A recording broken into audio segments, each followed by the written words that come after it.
Welcome back. I don't know what to do. I want to ask my boyfriend to marry me, but I need advice. We've been dating for 5 years. Jake is the nicest guy I've ever met. Even though he's really busy, he always puts me first. Whenever I thought he couldn't show me more love, he went above and beyond to make me feel special. But he still hasn't proposed. I'm confused. If he loves me this much, why hasn't he proposed?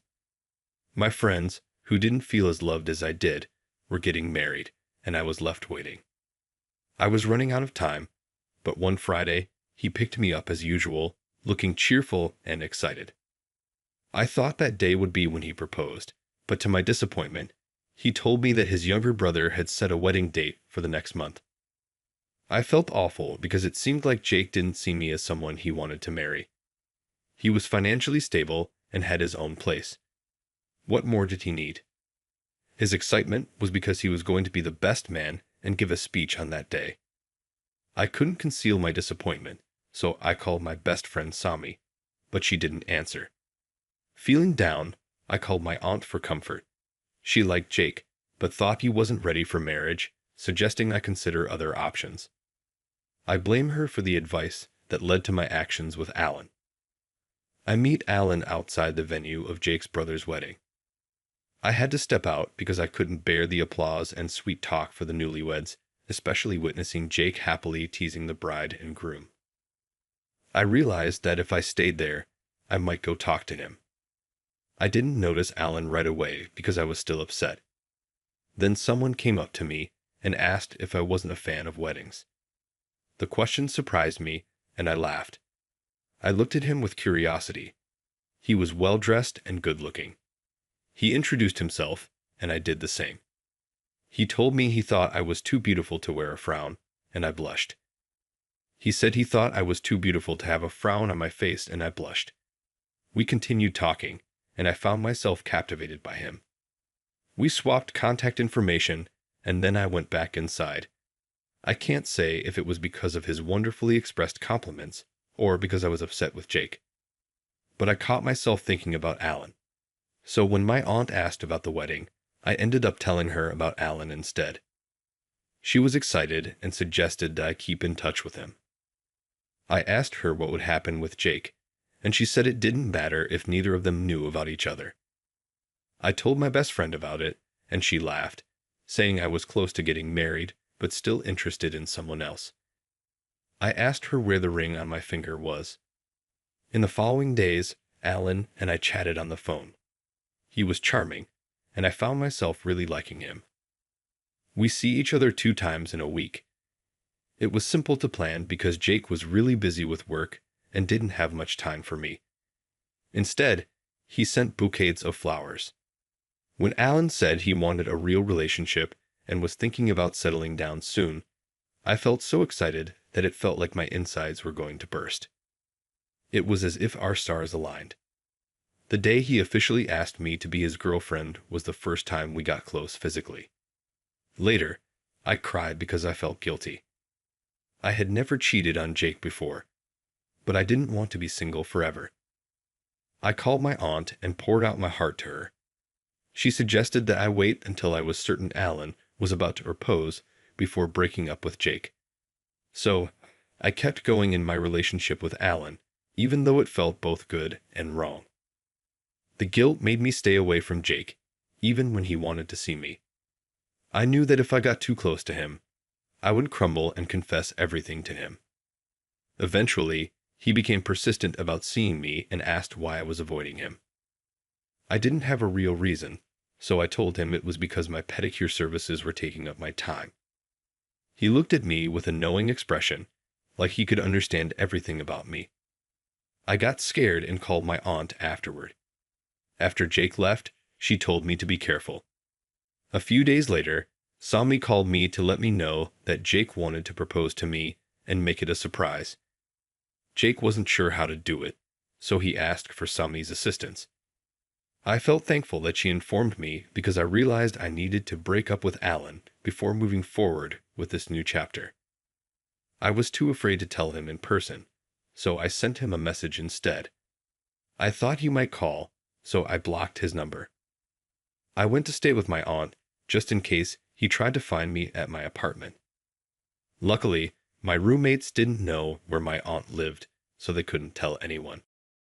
On the day Jake proposed, I was incredibly happy, and I almost accidentally revealed that Sami had told me about the surprise. It was just the two of us during the proposal, and it was incredibly beautiful. My 2-carat diamond ring, a gift from Jake, is definitely a keeper. I felt deeply moved when he shared that he waited to propose because he wanted to make sure he was ready to be the best man for my love. However, my actions of avoiding him in the past week made him decide to propose sooner than he had initially planned. I cried tears of both happiness and guilt. We're planning to visit the rest of his family in the upcoming week. Jake's family house was quite large, and from the few times I had visited, I knew that there were always family members coming and going, so I was ready for that. What caught me off guard was seeing Alan there, being introduced as Jake's second cousin who lives in Germany.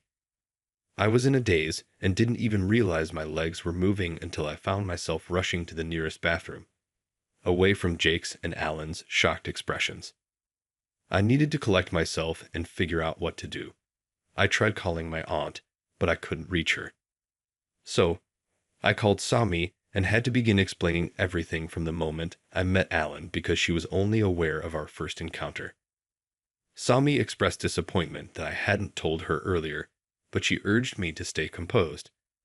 She hoped Alan wouldn't say anything right away, so I could leave Jake's house and head straight to her place. That way, we could figure out how to handle the situation and reassure Alan. I agreed with Sami's advice and ended the call. I went outside to talk to Jake and let him know I was feeling nauseous and needed to go home. However, Jake was standing by the door, about to head to the bathroom. He just stared at me as if I was a stranger. I called his name, but he turned away. I hurried after him, but I didn't want to cause a scene, so I kept walking, trying to process his sudden change in demeanor. I took a moment to compose myself and then looked around for Alan.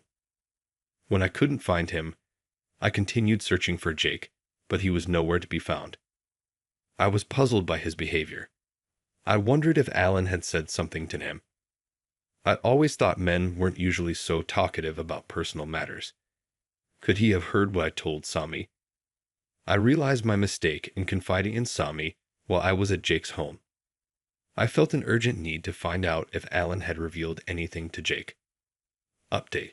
Yesterday evening, I went to Jake's house because I had been trying to call him, and he hadn't been picking up. I spoke to his doorman, who informed me that he hadn't returned from work yet. Worried, I rushed to his workplace to catch him before he left, but I couldn't find him there either. I called my aunt to update her because I had already told her what had happened earlier.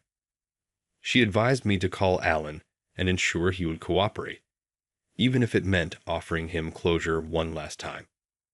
I thought it was a good suggestion, so I dialed Alan's number. He answered on the first ring, and I apologized for abruptly cutting off contact. He told me I had some nerve to call him after what I did.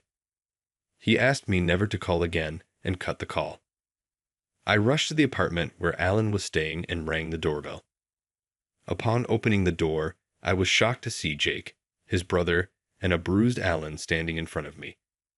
I didn't know what to do, so I just ran back out. My aunt suggested that I should have come up with an excuse for being at Alan's apartment, even if it meant lying, like saying I was tracking Jake's phone. But I felt that the truth was probably already known. I questioned why I couldn't have been more patient and talked to Jake about his reasons for not proposing instead of rushing into another relationship with Alan. Is there a way for us to get back together? Sami told me a story about a man who gave his wife money even after cheated. We're not married yet, so maybe there's still hope for our relationship.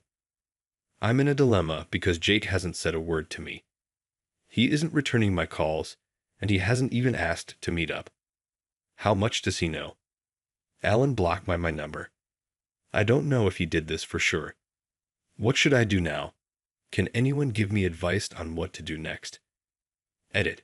Jake finally called me back and wanted to meet up. Sami gave me advice on what to say, and even offered to come along and stay nearby. She was disappointed that I hadn't told her about my situation, but she still wanted things to work out between Jake and me. Jake said he just wanted the engagement ring back. He thought he was the one who didn't deserve me, but now he felt it was the other way around. It turns out Jake overheard some of what I told Sami in the bathroom at his family's house when he was coming to check on me, and it made him very angry. Thinking that Alan had betrayed him, he ended up punching Alan. Fortunately, Jake's brother, who was very close to Alan, and the reason Alan had come back in the first place, intervened and prevented a full-blown fight from breaking out. They all gathered at Alan's place, where he explained everything that had happened. Jake also expressed his frustration with me for almost causing a rift between him and his cousin. He said I was a hoe, and I was going to pay for what I did. I tried to beg with him, but he forcibly removed the ring from my finger and ended up bruising me in the process. At this point, I'm unsure about what to do. If I had known Alan was at the wedding, I never would have talked to him in the first place. I don't want to go back to the beginning, guys. Is it possible to get Jake to forgive me? Opinion. You cheated on your caring boyfriend, created chaos with his family, and now you're seeking advice. Here it is. Reflect on your actions, learn from your mistakes, and strive not to create such a huge mess in your relationships in the future.